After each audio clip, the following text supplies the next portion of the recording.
Many middle-aged couples are quietly standing on the edge of divorce. Divorce is no longer a rare story. My relatives, my friends, even myself, we've all been through that moment where the relationship almost fell apart, where silence nearly replaced love. We often hear this saying, couples can endure hardship together, but cannot share prosperity. Doesn't that sound ironic? When they were young, husband and wife fought side by side. When the children were small, life was tough. But it was filled with goals, with hope.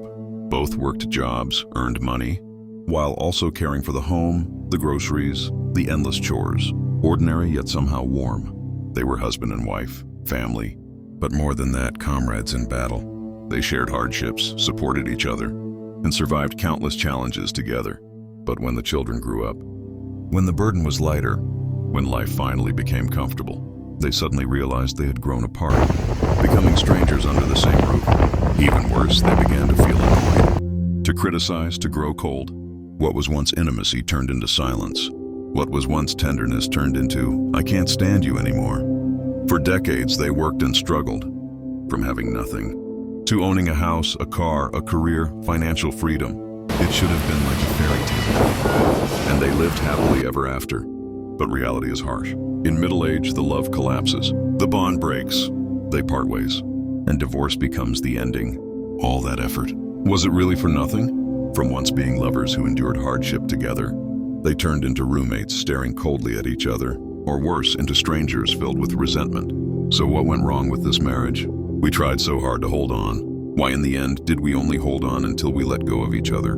Today, through the lens of psychology and philosophy, we're going to dissect this painful truth, one that countless middle-aged couples are living in silence, sighs, and regret. And more importantly, we'll explore how to step out of this crisis and rebuild the connection before it's too late. Why do marriages fall apart after stability? One when children leave, the center of family life disappears. For 20 years, many couples poured all their energy into raising kids. The children became their only shared goal.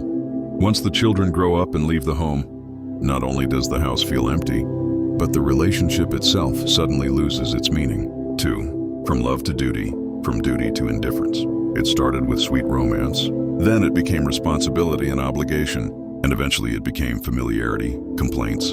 3. Wealth gives freedom, but also magnifies cracks. In the past, financial pressure forced them to rely on each other. But after financial freedom, each person has more space to think. What do I really want? And that's when they realize they're no longer on the same path. Money isn't the real problem. The real problem is the heart drifted long ago, and they never faced it until now. 4. Projection. You've changed. But really, it's disappointment. How often do we hear, he's changed, she's different now? But psychology tells us it's not always that your partner changed, but that your expectations shifted, and disappointment replaced love. 5. The sacrificial marriage. Some couples never really had a healthy marriage. They simply endured for the sake of family and children, not because there weren't problems, but because they never had the time or courage to face them. Don't fight, the kids are still small. Don't talk about divorce, our parents are still alive. So they swallow their anger, compromise with reality, and keep running like two machines. But repression has a price. When the kids finally grow up and pressures ease, years of disappointment and resentment explode. That's when they realize they're no longer lovers, just two actors in a play that no longer makes sense. Some choose divorce, some live in endless cold wars, some stay under one roof, but their hearts have long gone. Repression is not love. Sacrifice doesn't build happiness. Only real communication, constant renewal, and mutual respect can turn marriage from a duty into a true companionship. Philosophy and psychology. What do they say? German philosopher Heidegger once said, "The greatest danger between people is not conflict, but silence." And indeed, in middle-aged marriages, it's not the fights that kill the bond, but the absence of words. Psychologist Alfred Adler said, "All problems are relationship problems. Not money, not children, but the loss of the desire to create together." Modern psychology adds, marriage is not maintenance, but renewal. A marriage cannot survive on old memories. It requires constant growth together. Otherwise, even if two people stay in the same place, their hearts will drift apart. How to avoid this crisis? First, don't wait until retirement to rediscover each other. Many couples live under the same roof for 10 years, without a single deep conversation. So set a 5-year plan for your relationship. Every few years, sit down together. Don't talk about kids, in-laws, or bills. Talk about dreams, fears, and desires. Ask questions like, what dream have you not fulfilled yet? What crazy thing would you want us to try together? Besides being parents and partners, what else can we be? Rediscover each other again and again. Second, give each other space to remain whole individuals. Marriage is not fusion. It's not sacrifice. Too many couples live only as functional partners. One pays the bills, the other cares for the kids, and they forget. I am not just a parent or a spouse. I am also me. Encourage each other to grow, to try new hobbies, new experiences, new circles. A complete person is a more attractive partner. Third, love is not only for the family, save some for each other. Too many couples become machines. One raises kids, the other earns money. Conversations shrink to, did you pay the bill? Or the kid has a test tomorrow. But intimacy doesn't die from fights. It dies from indifference. So do this. Spend 10 minutes every day just listening to each other. Not about chores, not about kids. Just, how are you feeling today? Ask your partner 3 questions. 1. What's something that made you happy recently? 2. What's one thing that made you feel ignored or misunderstood? 3. If we could do one crazy thing again, what would you choose? Simple questions, but behind them lies, I care about you. I want to understand you. Sometimes that's all it takes to reopen a closed heart. Reflection. In this relationship, who are you? A companion or just a bystander? A creator or a silent roommate? How you see this marriage decides where it will go. Final thought. The most precious thing in life is not the tears shed in hardship, but the laughter shared in peace. True happiness is not a fiery passion, but having someone still willing to hold your 3. Wealth gives freedom, but also magnifies cracks. In the past, financial pressure forced them to rely on each other. But after financial freedom, each person has more space to think. What do I really want? And that's when they realize they're no longer on the same path. Money isn't the real problem. The real problem is the heart drifted long ago, and they never faced it until now. Once a month, go on a date, even if it's just noodles from a food stall. It's better than a year without connection. Small rituals matter. They are anchors of intimacy. A small practice for tonight. 4. Projection, you've changed. But really, it's disappointment. How often do we hear, he's changed? She's different now. But psychology tells us, it's not always that your partner changed, but that your expectations shifted, and disappointment replaced love. The sacrificial marriage. Some couples never really had a healthy marriage. They simply endured for the sake of family and children, not because there weren't problems, but because they never had the time or courage to face them. Don't fight, the kids are still small. Don't talk about divorce, our parents are still alive. So they swallow their anger, compromise with reality, and keep running like 2 machines. But repression has a price. When the kids finally grow up and pressures ease, years of disappointment and resentment explode.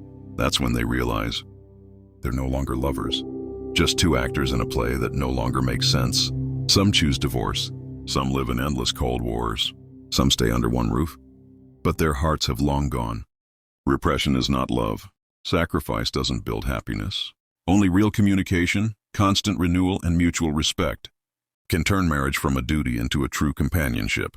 Philosophy and psychology, what do they say? German philosopher Heidegger once said, the greatest danger between people is not conflict but silence. And indeed, in middle-aged marriages, it's not the fights that kill the bond, but the absence of words. Psychologist Alfred Adler said, all problems are relationship problems, not money, not children, but the loss of the desire to create together. Modern psychology adds, marriage is not maintenance but renewal. A marriage cannot survive on old memories. It requires constant growth together. Otherwise, even if 2 people stay in the same place, their hearts will drift apart. How to avoid this crisis? First, don't wait until retirement to rediscover each other. Many couples live under the same roof for 10 years without a single deep conversation. So set a 5-year plan for your relationship. Every few years, sit down together. Don't talk about kids, in-laws, or bills. Talk about dreams, fears, and desires. Ask questions like, what dream have you not fulfilled yet? What crazy thing would you want us to try together? Besides being parents and partners, what else can we be? Rediscover each other again and again. Second, give each other space to remain whole individuals. Marriage is not fusion. It's not sacrifice. Too many couples live only as functional partners. One pays the bills, the other cares for the kids, and they forget. I am not just a parent or a spouse, I am also me. Encourage each other to grow, to try new hobbies, new experiences, new circles. A complete person is a more attractive partner. Third, love is not only for the family, save some for each other. Too many couples become machines. One raises kids, the other earns money. Conversations shrink to, "Did you pay the bill?" Or "The kid has a test tomorrow." But intimacy doesn't die from fights. It dies from indifference. So do this. Spend 10 minutes every day just listening to each other. Not about chores, not about kids. Just, "How are you feeling today?" Once a month, go on a date. Even if it's just noodles from a food stall, it's better than a year without connection. Small rituals matter. They are anchors of intimacy. A small practice for tonight. Ask your partner 3 questions. 1. What's something that made you happy recently? 2. What's one thing that made you feel ignored or misunderstood? 3. If we could do one crazy thing again, what would you choose? Simple questions, but behind them lies, "I care about you. I want to understand you." Sometimes that's all it takes to reopen a closed heart. Reflection. In this relationship, who are you? A companion or just a bystander? A creator or a silent roommate? How you see this marriage decides where it will go. Final thought. The most precious thing in life is not the tears shed in hardship, but the laughter shared in peace. True happiness is not fiery passion, but having someone still willing to hold your hand after the storms have passed, as you walk into the sunset together. May you and I both find, even after wealth and freedom, a love that does not give up.